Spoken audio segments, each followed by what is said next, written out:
दोस्तों, पैरासाइकोलॉजी मेरा पसंदीदा टॉपिक है जिसमें आपको मैं वैदिक एस्ट्रोलॉजी, केपी एस्ट्रोलॉजी और मुख्तलिफ़ वीडियो की सूरत में आपको मुख्तलिफ़ नॉलेज सिखाता आ रहा हूँ। कुछ दोस्तों की फरमाइश पर पैरासाइकोलॉजी की एक शाख अमले हमजाद यानी छाया पुरुष पर एक वीडियो बना रहा हूँ। अगर आपको इसके अलावा किसी टॉपिक पर नॉलेज चाहिए जिसका ताल्लुक़ पैरासाइकोलॉजी से हो तो नेक्स्ट इंशाल्लाह उस पर भी वीडियो बनाऊँगा। तो स्टार्ट करते हैं आज की वीडियो। दोस्तों, जन्नात का जिक्र आए और हमजाद की तरफ ध्यान ना जाए, यह किस तरह मुमकिन है? जन्नात की तरह हमजाद की हकीकत कमोबेश नामालूम है। अलबत्ता हमजाद की एक शक्ल वो है जिसे हम महज अपने तसव्वुर की ताकत से पैदा कर सकते हैं। मौजूदा पैरासाइकोलॉजी की तहकीक ने साबित कर दिया है कि ख्यालात इंसान की अमली ज़िंदगी में बराबर अमल करते रहते हैं, चाहे वो ख्यालात आम फ़हम ज़बान में हों या पोशीदा। अदात भी इज्तिमाई लाशऊर के इशारात हैं। इंसान की पूरी ज़िंदगी इज्तिमाई शऊर से वाबस्ता है। हम इसको यूँ भी कह सकते हैं कि हर लाशऊर की इज्तिमाई ज़िंदगी लाशऊर का अक्स है। एक अमेरिकन डॉक्टर गैरिसन ने अपनी एक बुक में एक अमेरिकन औरत का ही जिक्र किया है जिसने अपनी ज़िंदगी का कुछ हिस्सा तिब्बत में गुजारा था। वहाँ उसने तिब्बती लामाओं से तांत्रिक योगा की तालीम हासिल की और फिर उसने मुसलसल जहनी तवज्जो कंसंट्रेशन से एक लामा की तख्लीक की।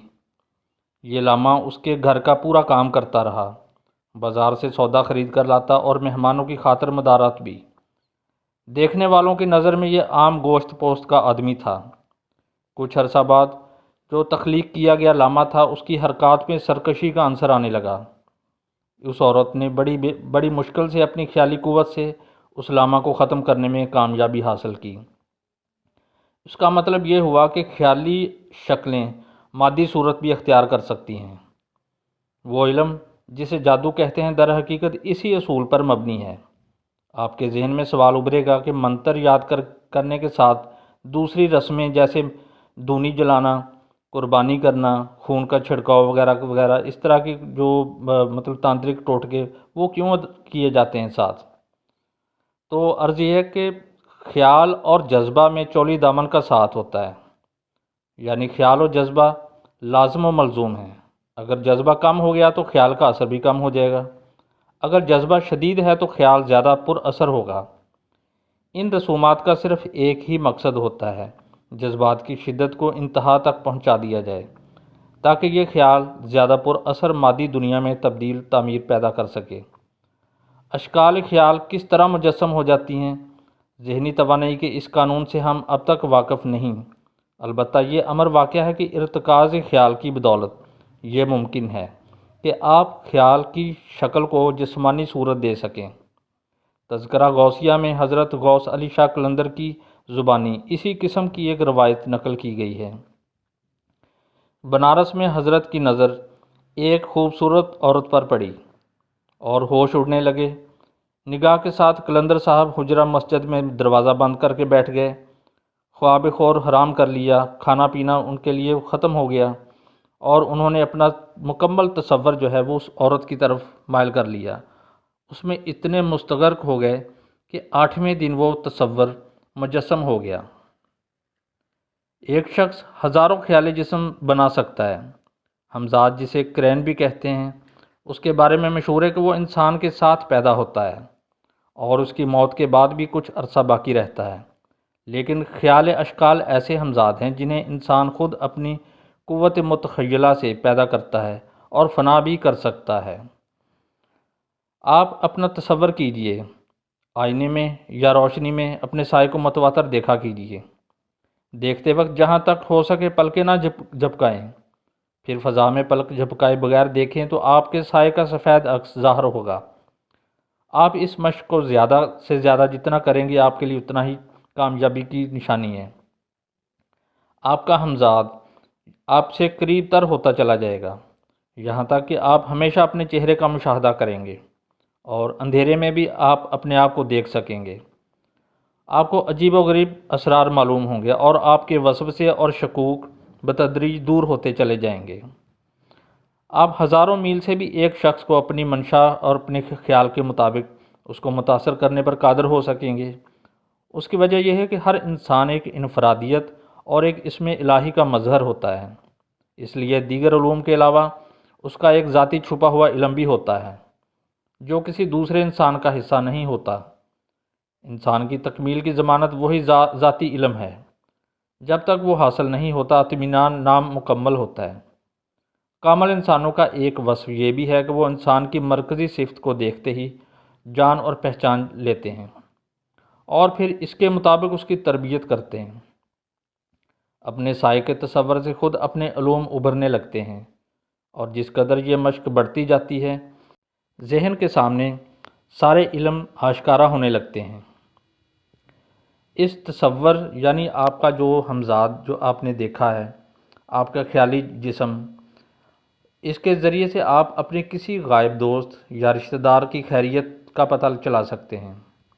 अगर आप इसका तसव्वुर करें तो उसके ख्यालात आपके जहन पर असरअंदाज होंगे और अगर मर गया होगा तो उसका तसव्वुर मुकम्मल तौर पर कायम रहेगा, क्योंकि उसके अंदर ख्यालात ना होंगे, सिर्फ खोपड़ी होगी। उसके चेहरे का तसव्वुर भी पूरा आएगा क्योंकि उसके ख्यालात मौजूद नहीं होंगे जो असरअंदाज होकर आपकी तवज्जो की परेशानी का बायस बन सकें। आम तौर पर आप तजुर्बा करके देख लीजिए, ज़िंदा शख्स का चेहरा तसव्वुर में आधा ही आता है। गो के सरसरी तौर पर हम समझते हैं कि पूरा चेहरा आ गया है, लेकिन गौर से देखें तो आधा ही चेहरा आपके तसव्वुर में आएगा, लेकिन मरे हुए आदमी का पूरा चेहरा तसव्वुर में आ जाता है। ये बातें अगर आपने थियोसॉफिकल उलूम में पढ़ी होंगी या सुनी होंगी तो उसमें आपको अंदाज़ा होगा कि इसमें कितनी रियलिटी है। अब आप दोस्तों को मैं मज़ीद इंतज़ार नहीं करवाता, अमले हमजाद का तरीका आपको समझाता हूँ जो कि सायाबीनी के ज़रिए से है। मख्फ़ी उलूम में सायाबीनी का ये तरीका तजवीज़ किया गया है कि आप किसी खाली मगर रोशन जगह में इस तरह खड़े हो जाएं कि आपका साया आपके सामने पड़े। इस तरह खड़े होकर आप अपने साए की गर्दन पर नज़रें जमा दें और कोशिश करें कि पलक न झपकने पाए। ख्याल और तवज्जो की पूरी कुव्वत साए की गर्दन जिस पर आपकी नज़रें जमी हुई हैं उसी पर मरकूज़ रहे।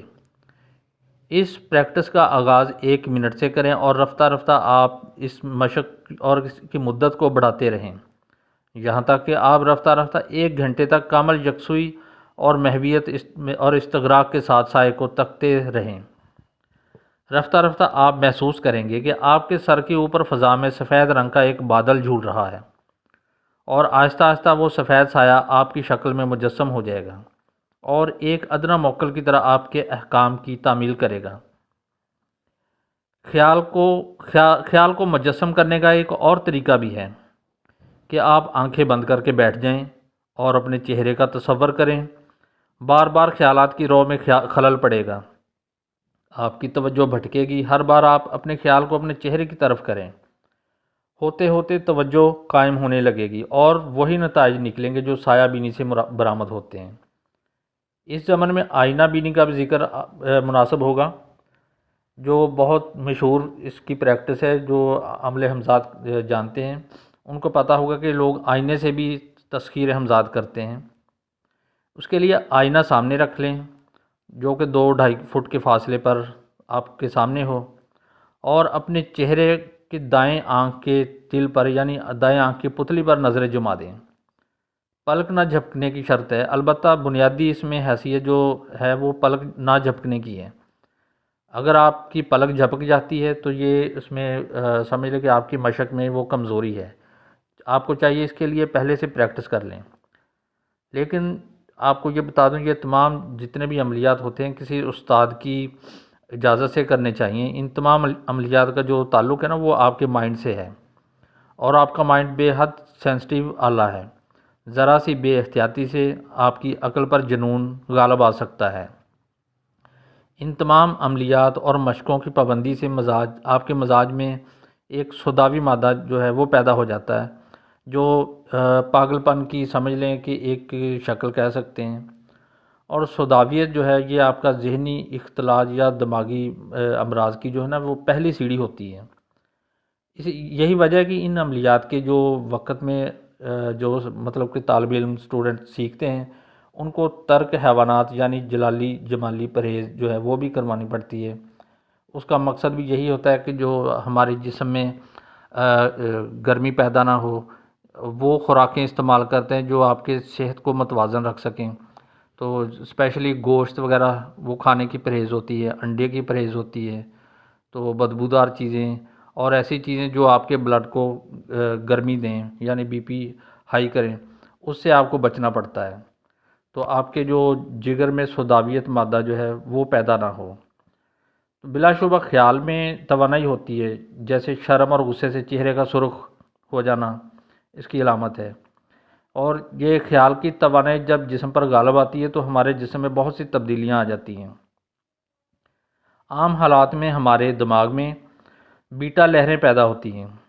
बीटा लहरों में जहन की कैफियत बंदर की तरह होती है, जैसे बंदर शाख दर शाख लपकता है ना, ठीक इसी तरह जहन मुख्तलिफ़ ख़्यालात की तरफ छलांगे लगाता है। यानी एक ख़्याल से छलांग लगा के उसी से जुड़े हुए दूसरे ख़्याल की तरफ छलांग लगा जाता है। कंसंट्रेशन या मेडिटेशन की हालत में जब आपके जहन की तमाम क़ुव्वतें किसी एक नुक्ते पर मरकूज़ हो जाती हैं, जैसे आप इसी अमल की एग्ज़ाम्पल ले लें कि जब आप हमज़ाद की तरफ रजू करते हैं, अपने चेहरे को तसव्वुर में लाते हैं, तो बीटा लहरें जो है वो अल्फ़ा लहरों में कन्वर्ट हो जाती हैं। तो उससे जिस्म के अंदर कीमियाई मादे की कमी पैदा हो जाती है। लैक्टेट मादा थकन पैदा करता है। इस मादे की कमी से जिस्म और जहन की थकन दूर हो जाती है। आदमी ताज़ा दम हो जाता है और इसी हालत में जहन की खुफिया ताकतें बेदार हो जाती हैं। हमारे दिमाग का ऊपरी हिस्सा दो हिस्सों में तकसीम है, राइट सेरिब्रल हेम्स्फीयर और दूसरे को लेफ़्ट सेरिब्रल हेम्स्फीयर कहा जाता है। दिमाग के बाएं नीम कुरे का काम मंतकी सोच, गुफ्तगू और जिस्मानी हरकत को कंट्रोल करना है, जबकि दायां नीम कुर्रा ज़िंदगी के मुख्तलिफ अमाल का ज़िम्मेदार है। साइंटिस्ट को मालूम हुआ कि जो आपकी मावराए हवास या टेलीपैथिक सलाहियत है, जादू टूना या तस्खीर हमजाद का जो लिंक बनता है वो दिमाग के जो बाहर का हिस्सा है यानी नीम कुर्रा के वाला जो हिस्सा है उसकी सरगर्मियों के साथ गहरा होता है। जब तवज्जो में गहराई पैदा होने लगती है तो अल्फ़ा जो वेव्स हैं वो कन्वर्ट हो जाती हैं थीटा वेव्स में। तो जब आदमी इस हालत में पहुंचता है तो दुनिया ही बदल जाती है और वो एक ऐसी दुनिया में पहुंच जाता है जहां बकौल असल शहूद व शाहद, शहूद मतलब एक ही बन जाता है। तो यानी शाहद देखने वाला ज़ात खुद आगही और मशहूद जिसे देखा जा रहा है दोनों मादूम हो जाते हैं यानी फ़ना हो जाते हैं। इस हालत को योगा में तो फ़ना कहते हैं, बुद्ध मत में निर्वाण हासिल होना और तसव्वुफ़ की ज़बान में भी फ़ना ही बोला जाता है। वो ज़हनी तवानाई जिसका ज़िक्र मैंने अभी बोला अल्फ़ा बीटा और थीटा के उन्वान से, तो मसनूई हमज़ादों की तख्लीक करती है। मसनूई हमज़ाद की तख्लीक बेहद दिक्कत तलब अमल है, लेकिन अगर जो आपकी रियाजत करने वाला आप तालिब इल्म है, अगर वो सही तरीके से इर्तिकाज़ी तवज्जो करे, मशक करे, तो आहिस्ता आहिस्ता वो इन अमलियात पे मुकम्मल कादिर हो जाता है। एक वाक़या का ज़िक्र मैं आपको करता हूँ। ये एक हिंदू साधु जी का मतलब वाक़या है जो मतलब बहुत मशहूर हैं, आप इंटरनेट पे भी सर्च कर सकते हैं। तो इनका नाम था श्री आनंद। वो अपनी बुक योगा और मख्फी कुव्वतों में अपना एक वाक़या दर्ज करते हैं। फरमाते हैं कि एक मौका पर एक ब्रह्मचारी साधु जिसके लिए मेरी माँ के दिल में बेहद अकीदत और एहतराम पाया जाता था, हमारे घर आए। उसने बताया कि उसे एक बार एक ऐसे गुरु के दीदार हुए थे जो खुद भी सामने बैठा होता था और उसका हमजाद भी। ये सुनकर मैं वर्ता हैरत में डूब गया। बमुश्किल मुझे अपने कानों पर एतबार आया, मगर क्या हकीकत थी या फरेब नज़र? क्या ब्रह्मचारी जी आपने वाकई ऐसा मंजर देखा था? क्या आपने इन दोनों को छू कर देखा था? मैं जोश में आकर सवाल पर सवाल करने लगा। वो बोले, धीरज शांति, तुम्हें मुझ पर शक क्यों हुआ? उन्होंने जवाब दिया, मैं झूठ हरगिज़ नहीं बोल रहा। ये मेरे गुरु महाराज थे और आज जो कुछ भी हूँ उन्हीं की कृपा और करम नवाजी का अदना सा करिश्मा हूँ। सिर्फ मैं ही गुरुजी की शक्ति या अजीम शान क़ुव्वतों का ऐनी शाहिद नहीं हूँ, बल्कि कई और लोग भी इनकी गैर मामूली रूहानी क़ुव्वतों के गवाह हैं। गुरुजी बहुत पाकबाज, शर्मीले, कम गो और कम आमेज़ भी हैं। वो हर वक्त ज्ञान ध्यान में मशगूल रहते हैं। इस हद तक कि बहुत बार हमने शागिर्दों ने देखा कि सांप उनके गिर्द हाला बनाए चिमटे हुए होते हैं, मगर डसते हरगिज़ नहीं, और ना ही गुरुजी को एहसास होता है कि एक मूजी इनके गिर्द लिपटा हुआ है। वो सिर्फ खुदावंद करीम की ज़ात में पुख्ता यकीन रखने वाले साधु ही नहीं, बल्कि एक शायर और फ़लसफ़ी भी हैं। वो कीर्तन और भजन गाते हैं। खुदावंद ताला की ज़ात ग्रामी और सिफ़ात रब्बानी उनके शेरों में होती है। अगर मुझ पर एतबार नहीं तो मेरा मशवरा है कि चंद दिन खुद उनके पास जाकर रहो, अपनी आंखों से उनकी अज़मत और हशमत मुलाजा करो। इस अजीम योगी के बारे में ये सब कुछ सुनकर मुझे बेचैनी सी लग गई। उस रात एक पल के लिए भी आंख ना लगी। मैं हजूम अफकार में खोया रहा कि आखिर ये कैसे मुमकिन है कि एक ही शख्स के दो रूप। मैंने फ़ैसला कर लिया कि खुद हकीकत का सुराग लगाऊंगा। अगले दिन ब्रह्मचारी जी ने एक ख़त दिया जो कि किसी गुरु भाई या पीर भाई के नाम तारफ़ी था। उन्होंने गुरुजी की एक तस्वीर भी ख़त पर चिपका कर दी और बताया कि पीर भाई मुझे गुरुजी से ज़रूर मिला देंगे। गुरुजी की तस्वीर भी चौंका देने वाली थी। मैं तो देखता ही रह गया। नहायत वजी खूबसूरत तंदुरुस्त छवि मेरे सामने थी। गुरु महाराज ऊंचे चबूतरे पर लकड़ी वाला योगा आसन लगाए बैठे थे। सर मुंडा हुआ था और दाढ़ी मूंछ सफ़ा चट। चेहरे पर एक भी झुर्री न थी। होंठों पर एक दिल अवेज़ और मनमोहनी मुस्कुराहट थी। और ये तस्वीर थी, गुरुजी खुद नहीं थे। मैंने रखते सफ़र बांधा और हिमालय को रवाना हो गया। खुश भी बहुत था कि एक बहुत बड़े योगी महाराज के दर्शन होंगे। मुझे ऋषिकेश में से होकर जाना था। जैसा कि आप जानते हैं कि ऋषिकेश एक छोटा सा कस्बा है जहां मैं पहले भी जा चुका था। फिर एक बहुत बड़े बहुत घने जंगल में से गुजरा जिसकी आखिरी सरहद पर वो महान योगी महाराज रहते थे। अगरचे ब्रह्मचारी जी ने रास्ता ठीक तरह से समझा दिया था, फिर भी मैं रास्ता भूल गया। हैरान और परेशान सर पकड़कर बैठ गया। ख्याल था शायद कोई और यात्री या मुसाफिर उधर से गुजरे तो रहनुमाई करे। 2 घंटे गुजर गए। तरह तरह के ख्यालात सताने लगे। रात सर पर थी। घना मुहीब जंगल, सन्नाटा, वीरानी। या इलाही, मेरा क्या हशर होने वाला है। तब अचानक ही ख्याल आया कि ब्रह्मचारी जी ने अपने अजीम गुरुजी की शानदार रूहानी क़ुव्वतों का जिक्र किया था। मैंने गुरुजी की तस्वीर निकाली और इनकसारी से दुआ की कि मेरी रहनुमाई कीजिए। 30 मिनट तक आंखें बंद रखकर खोलीं। मेरे सामने साधु जी बैठे थे, बिल्कुल सामने। मेरे पूछने की नौबत ही नहीं आई। उन्होंने अपना बाजू उठाया और दाईं तरफ इशारा कर दिया। मैंने खुदा का शुक्र अदा किया और उनके बताए हुए रास्ते पर चलने लगा। चंद कदम चलकर यूं ही पीछे मुड़कर देखा तो साधु जी गायब थे। तब मैंने महसूस किया कि साधु जी की शक्ल और तस्वीर जो कि मेरे पास थी, इन दोनों में गहरी मुशाबहत थी। कभी ख्वाब में भी ऐसे मोजज़े की तवक्को न थी। तब मैं मंजिल मकसूद पर पहुंच गया। साधु महाराज या गुरुजी की झोंपड़ी सामने थी। मैं आगे बढ़ा तो एक तवील कामत शख्स जो कि सिर्फ लंगोटी में मलबूस था बाहर आया। उसने हाथों हाथ लिया, गोया मैं कोई पुराना दोस्त हूँ। क्या तुम ब्रह्मचारी के गुरु भाई हो? मैंने पूछा। वो झुक गया और बोला, क्या आप श्री आनंद हैं? हालांकि अभी मैंने ब्रह्मचारी जी का तारफ़ी ख़त जेब से नहीं निकाला था। मैं सख्ते में आ गया और ख़त उनकी खिदमत में पेश कर दिया। लेकिन उन्हें यह भी इल्म था कि ख़त में क्या लिखा होगा। मैंने सोचा, अगर शागिर्द या चेले इस कदर ज़हीन और रूहानी लिहाज से जी मर्तबा हैं तो गुरुजी क्या कुछ ना होंगे। साधु जी ने ख़त पढ़ा, मुझे इशारा किया झोंपड़ी के अंदरूनी हिस्से में दाखिल हो जाऊं। गुरुजी मेरे मुंतज़िर थे। गुरुजी ने दिलकश मुस्कुराहट से मेरा खैर मकदम किया और मैंने झुककर उनके कदम छुए। जब मैंने गौर से इन्हें देखा तो वो बिल्कुल वही साधु जी थे जिन्होंने जंगल में मुझे रास्ता दिखाया था और मज़ीद भटकने से मुझे बचा लिया था। कितनी अजीब बात थी कि मुझे रास्ता दिखाने भी गुरुजी खुद पहुंच गए और फिर वापसी पर मुझसे पहले आ भी गए और अब मेरा इंतज़ार कर रहे थे। हालांकि रास्ता एक ही था, हरगिज़ कोई और रास्ता ना था। बाद में मैंने गुरु भाई से पूछा, क्या गुरुजी अपनी झोंपड़ी छोड़कर कहीं गए थे? उसने जवाब दिया, कहीं नहीं गए। ब्रह्मचारी जी ने ठीक ही सब कुछ बताया था। वाकई गुरु महाराज का दूसरा रूप भी था। मैं शशदर और हैरान रह गया। सामने की बात थी, फिर भी सब कुछ नाकाबिले यकीन सा लगता था। गुरुजी मेरी तरफ मुड़े। होंठों पर तंजिया मुस्कुराहट थी। कहने लगे, तुम इतने हैरान क्यों हो रहे हो? साधु की नज़र के सामने जंगल, पहाड़, मकान, दीवार कुछ वक़्त नहीं रखते। हम यहाँ बैठे बैठे दुनिया के किसी भी मुकाम के फ़र्द से राब्ता कायम कर सकते हैं, ख्वाह वो कितनी ही दूरी पर हो।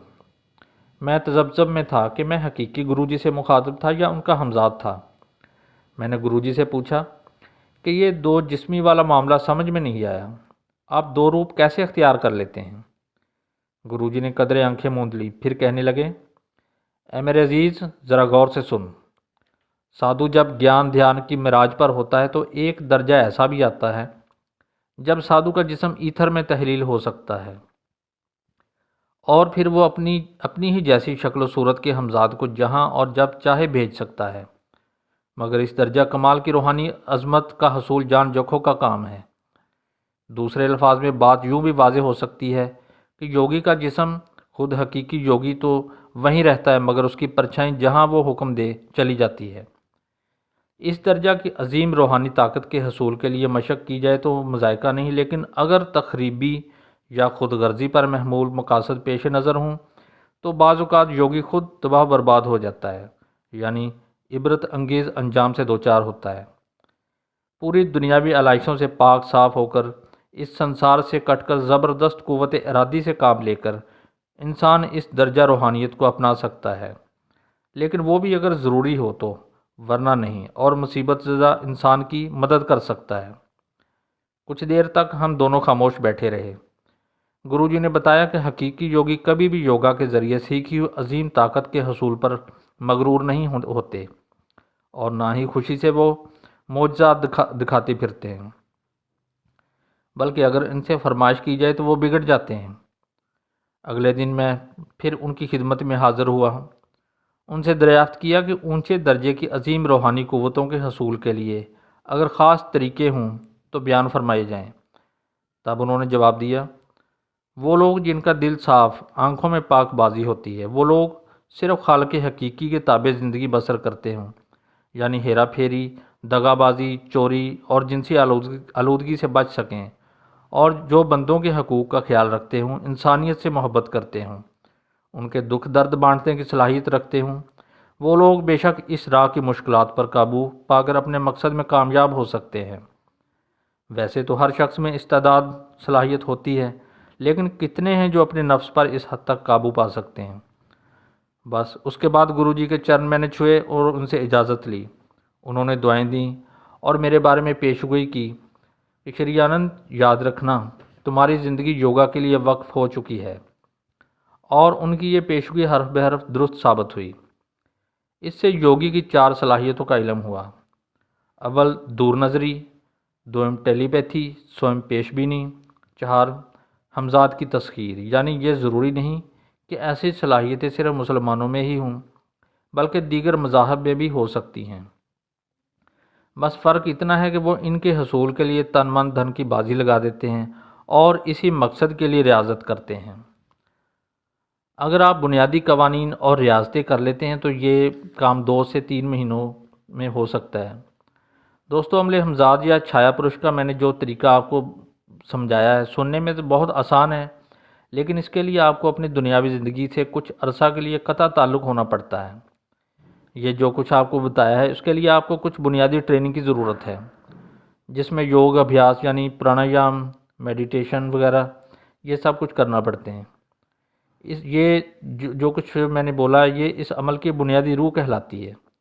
लोग कहते हैं कि अमले हमजाद एक नामुमकिन काम है और इसके लिए सालों रियाज़त दरकार हैं, लेकिन मैं कहता हूँ कि ये कोई नामुमकिन नहीं। इसके लिए आपको अपनी रियाज़त के साथ मुखलस होना पड़ता है। अगर आप बुनियादी कवानीन और रियाज़तें कर लेते हैं तो ये मुश्किल से दो से 3 महीने, हद 4 महीने का काम है। अगर आप दोस्तों ने अपनी दिलचस्पी का इजहार किया तो इस टॉपिक पे मैं वो तमाम रियासतें बताऊंगा जो इस इल्म के माहिरीन सीक्रेट रखते हैं। अपनी राय का इजहार कमेंट्स में कीजिए या हमारे व्हाट्सएप नंबर पे करें। नेक्स्ट वीडियो तक के लिए इजाज़त दीजिए। अल्लाह हाफिज़।